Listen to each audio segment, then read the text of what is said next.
ರಾತ್ರಿ ಅನ್ನ ಉಳಿದಿದ್ರೆ ಇದಕ್ಕೆ ಬೆಳಗ್ಗೆ ಬ್ರೇಕ್ಫಾಸ್ಟ್ ಹೇಗೆ ಮಾಡ್ಕೊಳ್ಳೋದು ಅಂತ ನಾನು ತಿಳಿಸ್ಕೊಡ್ತೀನಿ. ಈ ಅನ್ನನ ಯಾಕೆ ಸುಮ್ಮನೆ ವೇಸ್ಟ್ ಮಾಡೋದು, ಮಧ್ಯಾಹ್ನ ಊಟಕ್ಕೆ ಬಿಸಿ ಮಾಡ್ಕೊಂಡು ಮತ್ತೆ ತಿನ್ನೋಷ್ಟಕ್ಕೆ ಬೇಕು. ಒಂದೊಂದ್ಸತಿ ಅಳಿಸೋಗುತ್ತೆ ಬೇಸಿಗೆ ಕಾಲದಲ್ಲಿ. ಅದೇ ರಾತ್ರಿ ಅನ್ನ ಉಳಿದಿದ್ರೆ ಬೆಳಗ್ಗೆ ಬ್ರೇಕ್ಫಾಸ್ಟ್ ಅದ್ಭುತವಾಗಿ ಮಾಡ್ಕೊಬೋದು. ಈ ಅನ್ನದಿಂದ ಏನು ಮಾಡೋದು, ಹೇಗೆ ಮಾಡೋದು ಅಂತ ತೋರಿಸ್ಕೊಡ್ತೀನಿ.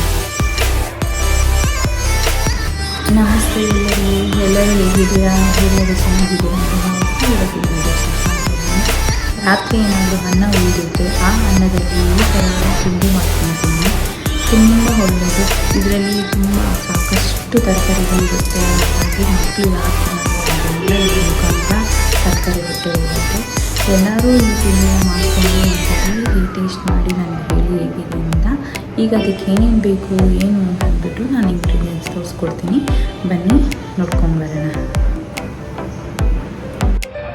ಈ ತಿಂಡಿಗೆ ಬೇಕಾಗಿರೋದು ಕಡಲೆಕಾಯಿ ಬೀಜ ಮತ್ತು ಬೀನ್ಸು ಮತ್ತು ಕ್ಯಾರೆಟು ಮತ್ತು ಬಟಾಣಿ. ಈ ಬಟಾಣಿ ಮತ್ತು ಈ ಕಡಲೆಕಾಯಿ ಬೀಜದಲ್ಲಿ ಹೈಯೆಸ್ಟ್ ಪ್ರೋಟೀನ್ ಇದೆ.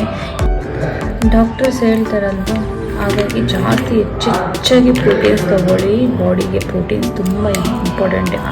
ಅದರಲ್ಲೂ ಹೆಣ್ಮಕ್ಳಿಗೆ ತುಂಬ ಇಂಪಾರ್ಟೆಂಟ್. ಆಫ್ಟರ್ 30+ ಆದಮೇಲೆ ನಮಗೆ ತುಂಬ ಪ್ರೋಟೀನ್ ಬೇಕಾಗುತ್ತೆ. ನಾನಂತೂ ಜಾಸ್ತಿ ಪ್ರೋಟೀನ್ ಇರೋಂಥ ಐಟಮ್ಸ್ಗಳನ್ನ ಪ್ರಿಪೇರ್ ಮಾಡ್ತೀನಿ ಯಾವಾಗಲೂ ಮನೇಲಿ ತಿನ್ನೋದಕ್ಕೋಸ್ಕರ. ಇದಿಷ್ಟು ಇವಾಗ ಬೇಕಾಗಿರೋದು. ಅದ್ರ ಜೊತೆಗೆ ಈ ಟೊಮೆಟೊ ಹೆಚ್ಚಿಟ್ಕೊಂಡಿದ್ದೀನಿ ನೋಡಿ, ಅದು ಮತ್ತು ಬೇಳೆ ಒಂದು ಚಿಕ್ಕ ಕಟೋರಿಯಲ್ಲಿ ತೊಗೊಂಡಿದ್ದೀನಿ ಬೇಳೆನ, ಮತ್ತು ನೆನೆಸಿಟ್ಕೊಂಡಿರೋವಂಥ ಹುಣಸೆಹಣ್ಣು, ಆಮೇಲೆ ರಾತ್ರಿ ಉಳಿದಿರೋವಂಥ ಅನ್ನ. ಇದಿಷ್ಟು ಹಾಕ್ಬಿಟ್ಟು ನಾನು ಏನು ಮಾಡೋದು ಹೇಗೆ ಮಾಡೋದು ಅಂತ ಹೇಳ್ತೀನಿ. ಆಮೇಲೆ ನಾನು ಯಾವ ಪೌಡರ್ ಹಾಕಬೇಕು ಇದಕ್ಕೆ ಅನ್ನೋದು ಕೂಡ ತಿಳಿಸ್ಕೊಡ್ತೀನಿ ನಾನು.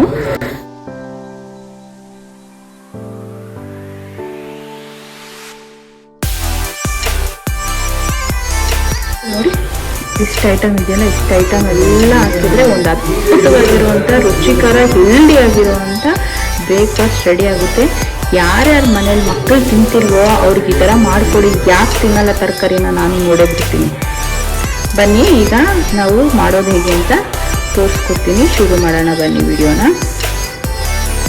ಈಗ ಕುಕ್ಕರ್ ತೊಗೊಂಡಿದ್ದೀನಿ, ಅದಕ್ಕೆ ಬೇಳೆ 3 ಥರ ಬೇಳೆ ನಾನು ಹಾಕ್ಕೊತೀನಿ. ಯಾವಾಗಲೂ ಮಕ್ಕಳಿಗೆ ತುಂಬ ಒಳ್ಳೆಯದು ಅಂತ ಅಂದ್ಬಿಟ್ಟು ಉಳಿದಿರೋ ಬೇಳೆ ಮತ್ತು ಇಲ್ಲಿ ತೋರಿಸಿದ್ನಲ್ಲ ಈ ತರಕಾರಿ ಎಷ್ಟು ಹಾಕ್ಬಿಟ್ಟು ತೊಳ್ಕೊಂಬಿಡೋಣ.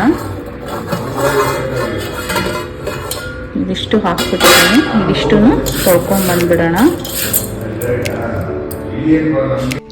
ಈಗ ಇದನ್ನು ತೊಳೆದಿದ್ದಾಯಿತು. ಈಗ ಇದಕ್ಕೆ ನೀರು ಸೇರಿಸ್ಕೊಂಬಿಡೋಣ.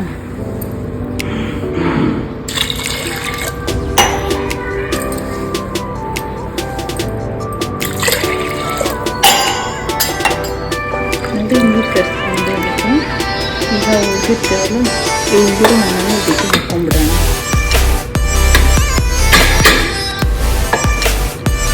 ಮತ್ತು ಈ ಟೊಮೆಟೊನ ಇದಕ್ಕೆ ಹಾಕ್ಕೊಂಡ್ಬಿಡೋಣ. ಈಗ ಇದನ್ನು ಸ್ಟವ್ ಮೇಲೆ ಇಟ್ಕೊಂಡು ಒಂದು 3-4 ಕೂಗಿಸ್ಕೊಂಡ್ಬಿಡೋಣ. ನೀರು ಸಾಕಾಗಿಲ್ಲ, ನೀರು ಹಾಕೊಂಡು ಒಂಚೂರು ಮಿಕ್ಸ್ ಮಾಡ್ಕೊಂಡಿದ್ದೀನಿ.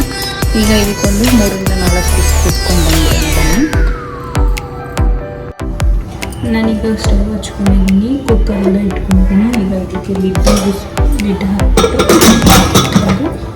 4-5 ಕೂಗಿಸ್ಕೊಳ್ಳೋಣ. ಚೆನ್ನಾಗಿ ಬೇಗ ತರಕಾರಿ ಬೇಳೆಲ್ಲ 4-5 ಕೂಗಾದ್ಮೇಲೆ ಇದಕ್ಕೆ ಮತ್ತೆ ಏನೇನು ಹಾಕಬೇಕು ಏನೇನು ಅಂತಂದ್ರೆ ನಾನು ತೋರಿಸ್ಕೊಡ್ತೀನಿ. ಹುಣಸೆಹಣ್ಣು ಕಿವುಚಿ ರಸ ತೆಗೆದಿಟ್ಕೊಂಡಿದ್ದೀನಿ. ಈಗ ಕುಕ್ಕರ್ ವಿಷಲ್ ಬರೋವರೆಗೂ ಇದನ್ನು ಸೈಡಿಗೆ ಎತ್ತಿ ತೆಗೆದಿಟ್ಕೊಳ್ಳೋಣ. ಈಗ ಅದಕ್ಕೆ ಒಗ್ಗರಣೆಗೆ ಬೇಕಾಗಿರೋದು ಕರ್ಬೇವಿನ ಸೊಪ್ಪು, ಒಣಮೆಣಸಿನಕಾಯಿ ಮತ್ತು ಸಾಸಿವೆ. ಆ ಒಗ್ಗರಣೆ ಹಾಕೋದಕ್ಕೆ ಬೇಕಾಗಿರೋದು ತುಪ್ಪ. ಇದು ನಾನು ಮನೆಯಲ್ಲೇ ಮಾಡಿಟ್ಕೊಂಡಿರೋಂಥ ತುಪ್ಪ. ಈ ರೆಸಿಪಿ ಕೂಡ ನಿಮಗೆ ಆದಷ್ಟು ಬೇಗ ಹಾಕ್ತೀನಿ ಹೇಗೆ ಮಾಡೋದು ಅಂತ ಅಂದ್ಬಿಟ್ಟು. ನೋಡಿ, ಅಂಗಡಿಗಳಲ್ಲಿ ಕೊಂಡ್ಕೊಳ್ಳೋದಕ್ಕಿಂತ ನಾವು ಮನೆ ಮಾಡ್ಕೊಳ್ಳೋದು ತುಂಬ ಬೆಸ್ಟು. ಹಾಗಾಗಿ ನಾನು ಮನೆಯಲ್ಲೇ ಮಾಡ್ಕೊಳ್ತೀನಿ.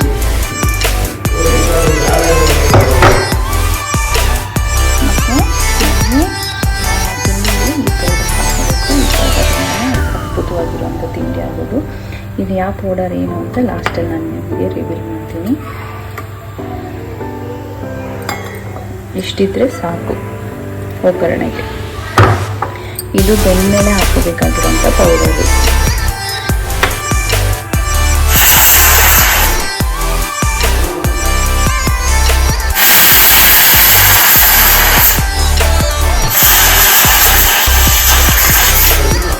ಈಗ 4 ಕೂಗು ಆಯಿತು. ಇದನ್ನು ಸ್ಟವ್ ಆಫ್ ಮಾಡಿ ಇಟ್ಕೊಂಡ್ಬಿಟ್ಟಿದ್ದೀನಿ. ಇದು ಸ್ವಲ್ಪ ತಣ್ಣಗಾದ್ಮೇಲೆ ನಾವು ಕುಕ್ಕರ್ನ ಓಪನ್ ಮಾಡಿ ಇಟ್ಕೊಳ್ಳೋಣ. ಈಗ 4 ವಿಜಿಲ್ ಬಂದಿದೆ. ಇದು 4 ವಿಜಿಲ್ ಆದಮೇಲೆ ಇದು ಕುಕ್ಕರ್ ತಣ್ಣಗಾಗಿ ಹೋಗ್ಬಿಡೋಣ. ಇದು ಕುಕ್ಕರ್ ತಣ್ಣಗಾದ್ಮೇಲೆ ಇದನ್ನು ಓಪನ್ ಮಾಡಿ ಮುಂದಿನ ಪ್ರೊಸೀಜರ್ ಸ್ಟಾರ್ಟ್ ಮಾಡೋಣ. ಈಗ ವಿಜಿಲ್ ತಣ್ಣಗಾದ್ಮೇಲೆ ವಿಜಿಲ್ ತಗೊಂಡು ಓಪನ್ ಮಾಡ್ಕೊಳ್ಳೋಣ.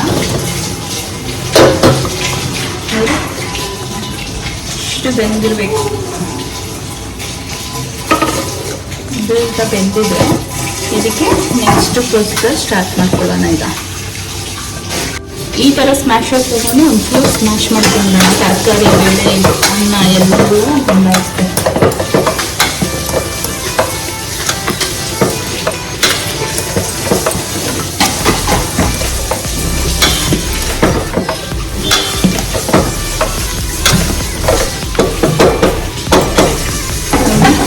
ಸ್ಮ್ಯಾಶ್ ಆಗಿದೆ. ಇದು ಇಷ್ಟು ಸ್ಮ್ಯಾಶ್ ಆದರೆ ಈಗ ಇದಕ್ಕೆ ಕಿವುಚಿಟ್ಕೊಂಡಿರೋಂಥ ಹುಣಸೆಹಣ್ಣನ್ನ ಹಾಕೊಂಡು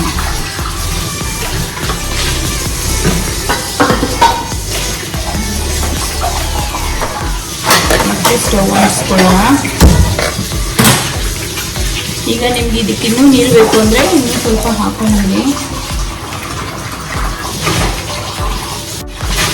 ಈ ಥರ ನೀರು ಹಾಕೊಳ್ತಾ ಇದ್ದೀನಿ. ಸಾಕಂಗನ ನೀರು ಅಂತ ಗೊತ್ತಾಗ್ತಾಗ ಗಟ್ಟಿ ಆಗಿಬಿಡುತ್ತೆ. ಗಟ್ಟಿ ಆಗಬಾರ್ದಲ್ವ, ಸ್ವಲ್ಪ ತೆಳುವಾಗಿರ್ಬೇಕಾಗುತ್ತೆ. ಈಗ ಇದನ್ನು ತಿರ್ಸ್ಕೊಂಡ್ಬಿಟ್ಟು ಈಗ ನಾನು ಆಗಲೇ ಹೇಳಿದ್ನಲ್ಲ ಆ ಪೌಡ್ರನ್ನ ಹಾಕೊಳ್ಳೋಣ. ಈ ಪೌಡ್ರು ಎಷ್ಟು ಬೇಕೋ ನೋಡ್ಕೊಂಡು ಹಾಕ್ಕೊಳ್ಳಿ. ನಾನು ಎಷ್ಟು ಇಟ್ಕೊಂಡಿದ್ದೀನಿ ಅಂತ ಇಷ್ಟು ಹಾಕೊಳ್ತಿಲ್ಲ. ನಾನು ಎಷ್ಟು ಬೇಕೋ ನೋಡ್ಕೊಂಡು ಹಾಕೊಳ್ತಾ ಇದ್ದೀನಿ. ನಾನು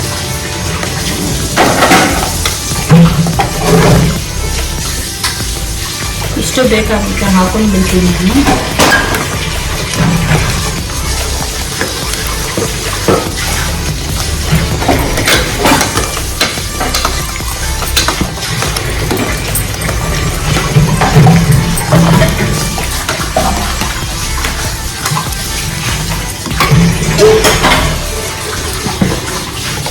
ಈಗ ಇದಕ್ಕೆ ಉಪ್ಪು ಕೂಡ ಸೇರಿಸ್ಕೊಂಡ್ಬಿಡ್ತೀನಿ. ಎಷ್ಟು ರುಚಿಗೆ ಬೇಕೋ ಅಷ್ಟು ಉಪ್ಪು ಹಾಕೊಳ್ಳಿ.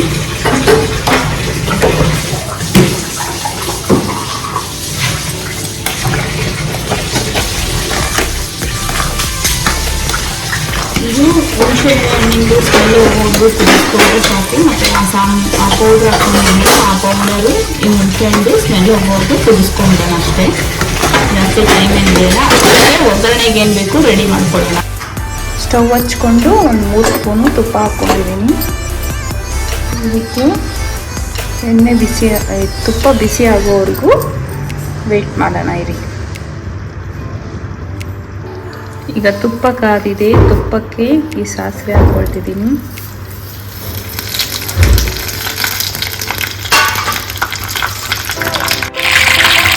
ಕರಿಬೇವಿನ ಸೊಪ್ಪು ಕೂಡ ಹಾಕ್ಕೊಂಡಿದ್ದೀನಿ.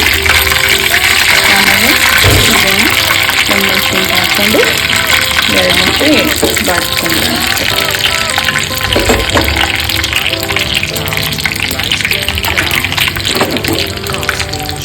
ಸ್ಟವ್ ಆಫ್ ಮಾಡಿ ಈ ಒಗ್ಗರಣೆನ ಇದು ರೆಡಿ ಆಗ್ಬಿಟ್ಟಿದೆ.